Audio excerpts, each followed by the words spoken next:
yang Allah karuniakan kepada kita dan kita rasakan pada siang hari ini adalah nikmat sehat dan nikmat kesempatan. Tadi sudah disinggung oleh Baik Ali Zaman hafizahullah ta'ala, di mana sehat itu mahal, sehat itu penting. Bapak Ibu sekalian, coba Bapak Ibu merenung sejenak. Satu orang yang sehat memiliki berjuta-juta keinginan. Lihat orang sehat, pengen makan ini, pengen makan itu, pengen pergi ke sana, pengen pergi ke sini, macam-macam keinginannya. Satu orang yang sehat berjuta-juta keinginan. Mari kita balik keadaannya. Berjuta-juta saudara kita yang sakit hari ini, saudara-saudara kita yang saat ini sedang di atas pembaringannya, keinginan mereka tidak banyak, cuma satu yang mereka inginkan. Apa itu? Sehat, sembuh. Berarti sehat itu mahal, Bapak Ibu sekalian. Wajib untuk kita syukuri. Semoga para pembina kita, yakni para pengurusnya, selalu diberikan kesehatan oleh Allah SWT, terutama para sesepuhnya. Mudah-mudahan umurnya diberkahi oleh Allah Azza wa Jalla. Dan yang tidak kalah pentingnya adalah nikmat diberikan kesempatan untuk bisa duduk sejenak menghadiri acara keluarga besar Persaudaraan Muslim Indonesia, yaitu YAPMI 2024. Mudah-mudahan langkah kaki Bapak Ibu, niat Bapak Ibu tidak lain tujuannya ingin memupuk silaturahim, yaitu di antara kita semua, semuanya tercatat di sisi Allah sebagai pemberat timbangan amal kebajikan kita kelak di yaumil mizan.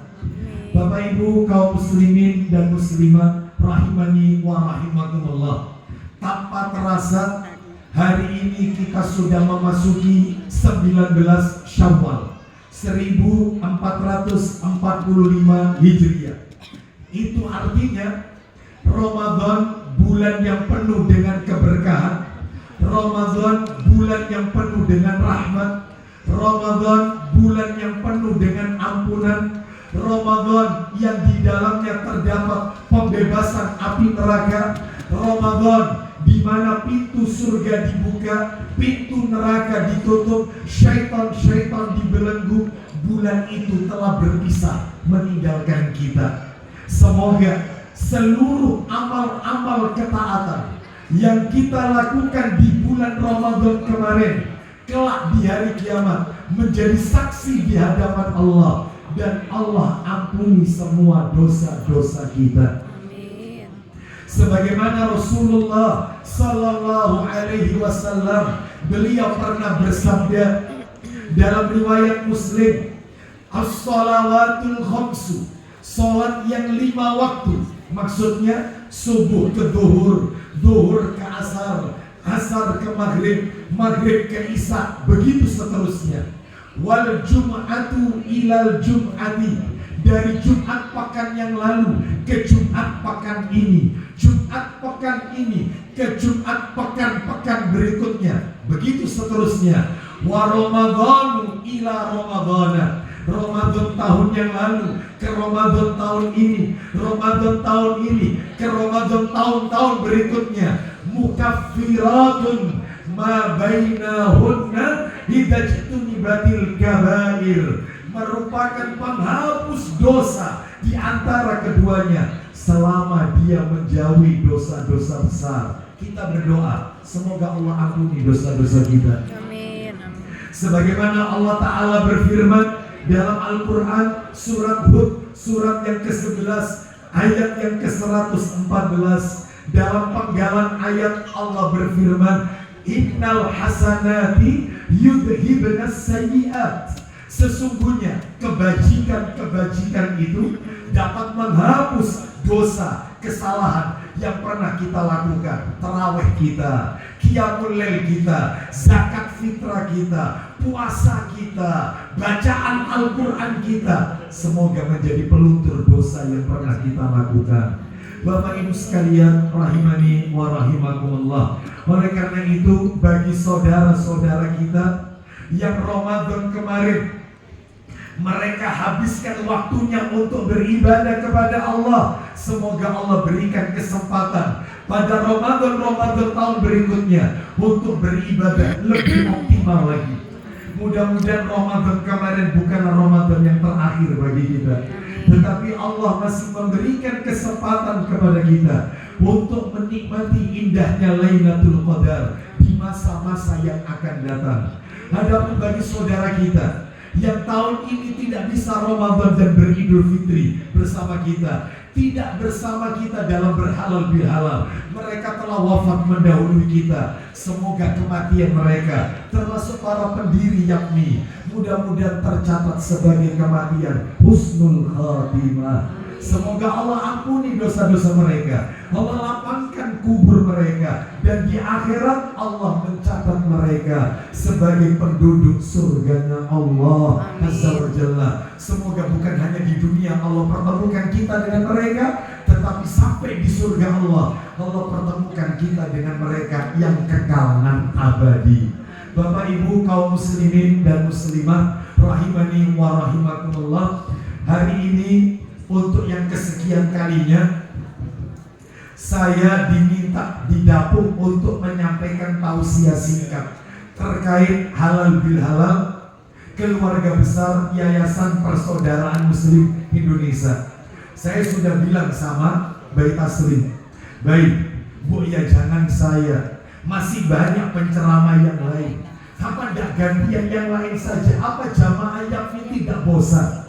Apa tidak gantian? Apa jamnya enggak ganti? Nah terus sampai kapan? Sampai kau mati. Bapak Ibu sekalian, rahimani wa rahimakumullah, orangnya ada bisa ditanyakan. Oleh karena itu, maka saya akan menyampaikan pada pagi menjelang siang ini, yaitu 3 hal yang tidak boleh ditinggalkan pasca Ramadan. 3 hal yang tidak boleh kita lupakan, tidak boleh kita tinggalkan setelah Ramadan. Apa itu? Kita langsung masuk pada inti materi yang ingin kami sampaikan. Yang pertama, Bapak Ibu sekalian, 3 hal yang tidak boleh kita lakukan, tidak boleh kita tinggalkan, tidak boleh kita lupakan adalah yaitu tetap fokus memikirkan amalan kita. Apakah amalan kita diterima oleh Allah ataukah tidak? Bapak Ibu sekalian rahimani wa rahimakumullah, tetap fokus memikirkan apakah amalan kita diterima oleh Allah ataukah tidak. Mengapa saya katakan demikian? Karena ternyata para ulama terdahulu disebutkan oleh Mu'alla bin Fadl rahimahullah di dalam kitab Lataiful Ma'arif. Beliau berkata, kanu yad'una Allah sittata ashhurin an yuballighahum Ramadan. Mereka para ulama salaf terdahulu, mereka berdoa kepada Allah selama 6 bulan sebelum Ramadan agar dipertemukan dengan bulan Ramadan. Jadi para ulama sebelum ketemu Ramadan 6 bulan sebelumnya itu sudah minta sama Allah supaya ketemu Ramadan. Berarti kalau 6 bulan sebelumnya ya dihitung mundur saja. Sebelum Ramadan Sya'ban, sebelumnya lagi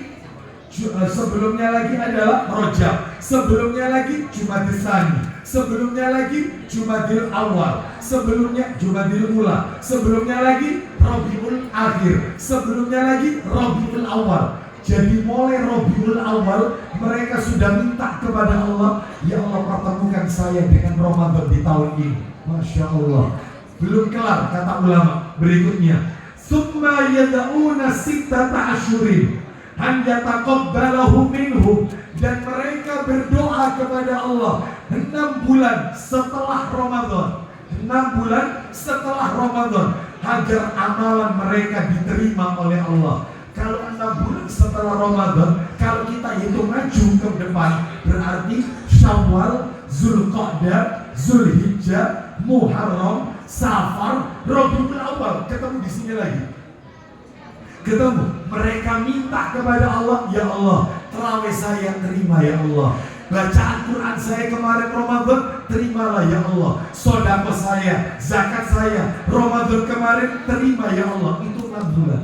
Makanya saya tidak salah kalau menyampaikan pesan yang pertama, tetap fokus memikirkan amalan kita diterima oleh Allah ataukah tidak. Pak, Bu, maaf ini, maaf. Di antara kita tidak ada yang tahu apakah diterima oleh Allah ataukah tidak. Orang sekelas Nabi Ibrahim alaihissalam, Nabi Ibrahim alaihissalam itu ketika membangun Ka'bah, Nabi Ibrahim berdoa kepada Allah. Apa doanya? Ayo kita dengarkan doa Nabi Ibrahim di dalam Al-Quranul Karim. Kalau tidak salah Bapak Ibu sekalian, itu termaktub doa Nabi Ibrahim alaihissalam di surat, yaitu surat Al-Baqarah di ayat yang ke-127. Allah Ta'ala berfirman, kita dengarkan muratalnya. Nabi Ibrahim alaihissalam membangun Ka'bah bersama putranya Ismail alaihi wassalam.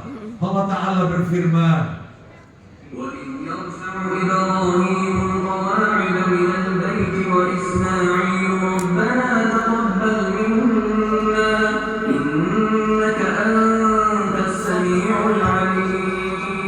Bapak Ibu sekalian rahimani wa rahimakumullah, di dalam ayat ini dijelaskan, ingatlah ketika Ibrahim meninggikan pondasi Baitullah Ka'bah bersama putranya Ismail seraya berdoa, ya Rabb kami, Rabbana taqabbal minna, ya Rabb kami, terimalah amalan dari kami, sesungguhnya Engkau yang maha mendengar lagi maha mengetahui. Kata para alim ulama, setiap Nabi Ibrahim meletakkan satu bata untuk meninggikan Ka'bah, itu Rabbana taqabbal minna innaka antas samiul alim. Ngambil batu bata lagi, Rabbana taqabbal minna innaka. Ngambil batu lagi, Rabbana. Bapak Ibu bisa bayangkan tingginya Ka'bah, sekian banyak batu bata yang dibangun oleh Ibrahim bersama putranya, semakin banyak Rabbana taqabbal minna, Rabbana taqabbal minna. Masya Allah, sekelas Nabi Ibrahim masih minta amalannya diterima, apalagi saya dan Bapak Ibu sekalian, bukan Nabi, bukan Rasul, terus minta kepada Allah. Fokus memikirkan amalan saya diterima ataukah tidak. Jangan terlalu pede. Bapak Ibu sekalian, rahimani wa rahimakumullah, jangankan Nabi Ibrahim, Nabi Ismail, Nabi kita, Nabi Muhammad sallallahu alaihi wasallam mengajarkan kepada kita sebuah doa yang dibaca setiap selesai sholat subuh atau ketika zikir pagi. Saya yakin Bapak Ibu pada hafal. Doa itu meminta agar amalan kita diterima. Apa itu doanya?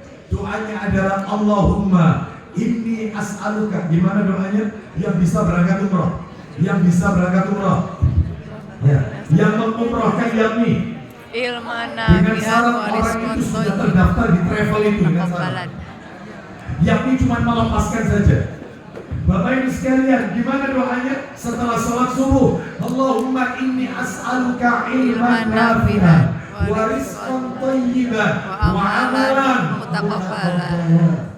Ya Rabb, ya Allah, sesungguhnya aku mohon kepadamu ilmu yang bermanfaat, rizki yang baik, dan amal yang Engkau terima. Coba, Nabi mengajarkan kita amalan kita agar diterima oleh Allah Subhanahu wa Ta'ala. Bahkan Bapak Ibu sekalian, rahimani wa rahimakumullah, disebutkan, yaitu di dalam riwayat Jubair bin Nufair radhiyallahu anhu, dia berkata, kana ashabu Rasulillah sallallahu alaihi wasallam idza iltaqaw yaumal Eid yaqulu ba'duhum li ba'din taqabbalallahu minna wa minkum.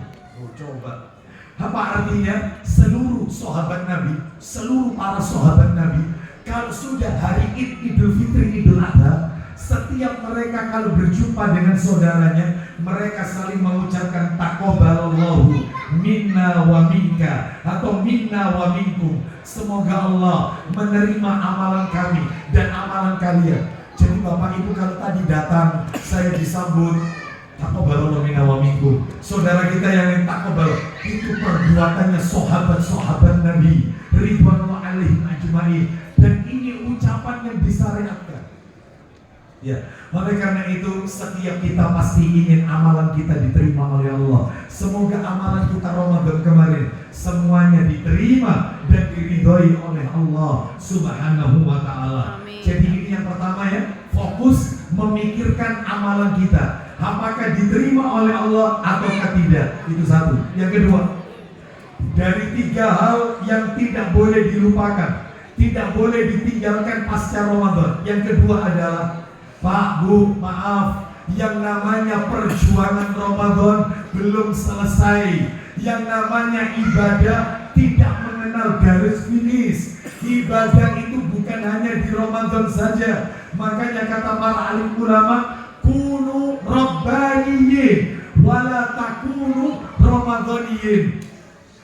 Jadilah kalian hamba-hamba yang robbani, jangan menjadi hamba yang ramadhani. Maksudnya apa? Hamba robbani beribadah sampai ajal. Yang namanya ramadhani, ibadah cuma Ramadan. Jadi kenal Allah kalau Ramadan tak. Kenal Quran hanya di bulan Ramadan. Ramadan selesai, ibadahnya luntur. Ibadahnya lentur dan luntur, dan ibadahnya kendor kembali.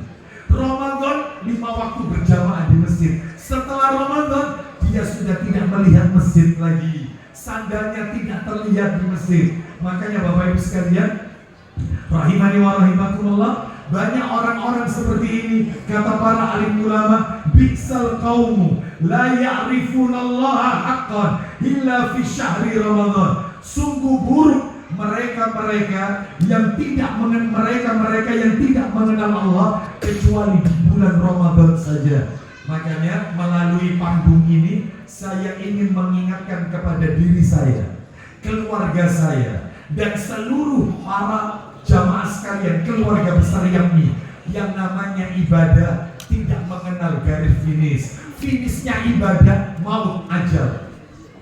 Allah Ta'ala berfirman dalam Al-Quran, suratnya surat nomor 15 Al-Hijr, ayatnya ayat terakhir 99. Allah berfirman, wa'bud rabbaka hatta ya'tiyakal yaqin. Sembahlah Allah sampai datang ajal kematian menjemput dirimu.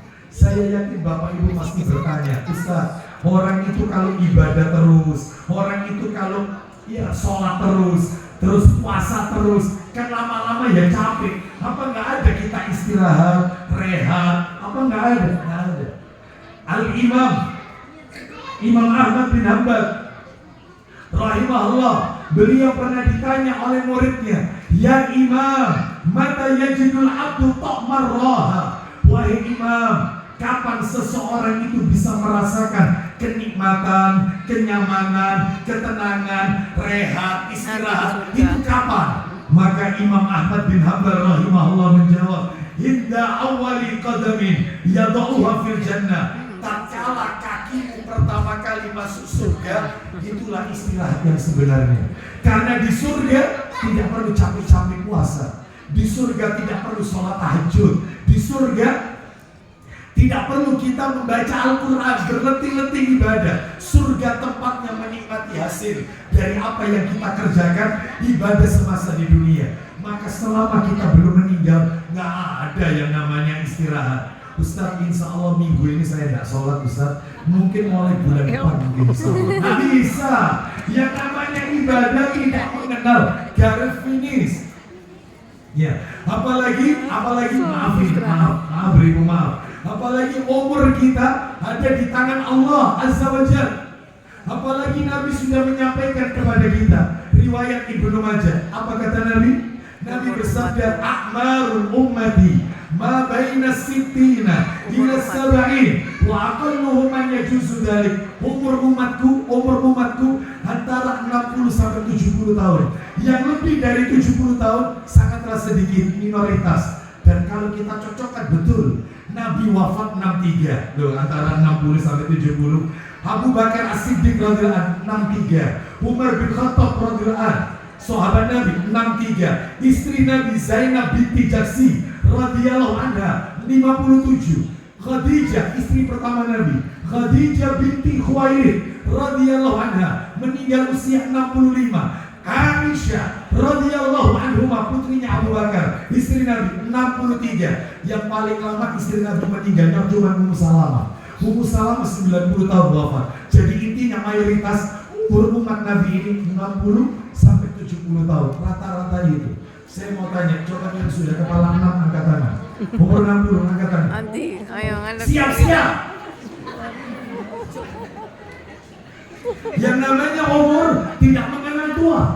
Lahir meninggal juga. Ada banyak. Umur di tangan Allah Azza wa Jalla. Maksud saya adalah, ayo kita isi umur kita ini dengan sesuatu yang bermanfaat. Oleh karena itu, maka tadi kita sudah dikasih, yaitu pemanasan oleh Ba'ali Zaman Hafidhullah Ta'ala, terutama kepada para pemudanya. Hidup-hidupkan yang ini. Hidup-hidupkan. Saya kalau boleh mencomot yaitu moto atau yang menjadi brand yaitu Muhammadiyah, saya comot sedikit ya kalau mau boleh diizinkan terkait dengan yakni. Hidup-hidupkanlah yakni, jangan mencari kehidupan di yakni. Hidup-hidupkan yakni, jangan mencari kehidupan di Yayasan Persaudaraan Muslim Indonesia. Semua pendirinya lillahi ta'ala. Mulai tadi sudah dijelaskan, semuanya biaya sendiri, kinerja keringat keluar. Oleh karena itu, hargai mereka para pendiri, pengurus, baik yang masih hidup maupun yang telah wafat. Ini warisan yang kita yang masih muda, maka ayo kita tinggal meneruskannya. Kita ini sudah tinggal enaknya toh. Enaknya toh tinggal jalan gitu aja. Media ini sudah disiapkan oleh para pengurus. Tapi terkadang maaf, yang namanya syubhat terkadang muncul, maka juga harus sabar. Oleh karena itu kembali yang tadi saya sampaikan, ayo manfaatkan umur. Perjuangan Ramadan belum kelar, terus tetap beribadah. Hablum minallah, kaitannya vertikal tetap harus kita lakukan. Bapak Ibu sekalian rahimani wa rahimakumullah. Ketika saya yaitu ditanya, apa sih tolok ukur Ramadan seseorang itu dianggap sukses? Bagaimana tolok ukurnya? Bagaimana bisa mengetahui Ramadan seseorang itu berhasil, orang itu mendapatkan Lailatul Qadar atau tidak? Tolok ukurnya apa? Maka saya nukilkan perkataan Al-Imam Ibnu Rajab Al-Hambali rahimahullah dalam kitab Lataiful Ma'arif di halaman yang ke-394, bahwasanya beliau berkata, min sawabil hasanatil hasanah ba'daha, di antara ganjaran balasan kebaikan adalah kebaikan setelahnya. Ini nanti jawabannya di sini. Di antara balasan atau ganjaran kebaikan itu akan melakukan kebaikan setelahnya. Wa min jaza'is sayyi'ati sayyi'ah ba'da, dan di antara balasan ganjaran kejelekan adalah kejelekan setelahnya. Maksudnya apa? Saya sebutkan ringkas saja. Maksudnya, siapa yang melakukan kebaikan lalu diikuti dengan kebaikan lagi, maka itulah tandanya dapat ganjaran, balasan dari Allah, diterima oleh Allah. Tetapi siapa saja yang setelah melakukan kebaikan lalu dia melakukan kejelekan setelahnya, maka mereka tidak mendapatkan balasan ganjaran dari Allah Azza wa Jalla. Jadi kalau Ramadan kemarin kita telah mengoptimalkan ibadah, ternyata setelah Ramadan ibadah kita tambah kendor, bahkan kita tinggalkan, na'udzubillah wal iyadzubillah min dzalik, maka dia, yaitu menurut perkataan ulama ini, bahwasanya dia tidak termasuk ciri hamba-hamba Allah yang mendapatkan kebaikan di bulan Ramadan. Tetapi siapa saja yang mereka sebelum Ramadan dengan setelah Ramadan ada perubahannya semakin baik. Sebelum Ramadan dengan setelah Ramadan ada perubahan yang signifikan, maka perubahannya lebih baik. Maka inilah ciri orang-orang yang diterima oleh Allah amal ibadahnya. Oleh karena itu kata para alim ulama, laisal idu liman labisal jadid, innamal idu liman ta'atuhu tazid. Idul Fitri itu bukan miliknya orang-orang yang bajunya baru, bukan. Tapi Idul Fitri itu miliknya orang-orang yang ketaatannya terus bertambah kepada Allah. Itulah Idul Fitri yang sesungguhnya. Mudah-mudahan kita diberikan keistiqomahan oleh Allah untuk beribadah kepada Allah sampai ajal menjemput kita. Lalu kemudian yang terakhir, yang ketiga, yang tidak boleh kita lupakan pasca Ramadan, yang tidak boleh kita tinggalkan, yang ketiga adalah utamakan mencari pemaafan dari Allah, utamakan mencari pintu maaf, pintu ampun dari Allah. Pak, Bu, maaf ya, saya minta maaf dari hati yang paling dalam. Sebagian orang ketika Ramadan berakhir, Idul Fitri 1 Syawal telah terbit, sebagian di antara kita mereka semangat mencari pintu maaf kepada manusia. Minal aidin ya, lahir batin ya, kosong ya, sepurani sengake ya, macam-macam. Dia semangat minta maaf, tapi dia lupa minta maaf kepada Allah Azza wa Jalla. Dia lupa karena itu yang lebih penting. Pak, Bu, tak kasih salah satu kunci. Bapak Ibu bisa perhatikan, seluruh ibadah kita itu diakhiri dengan minta ampun kepada Allah. Contoh, orang selesai sholat, Assalamualaikum warahmatullah. Apa yang kita baca? Astagfirullah.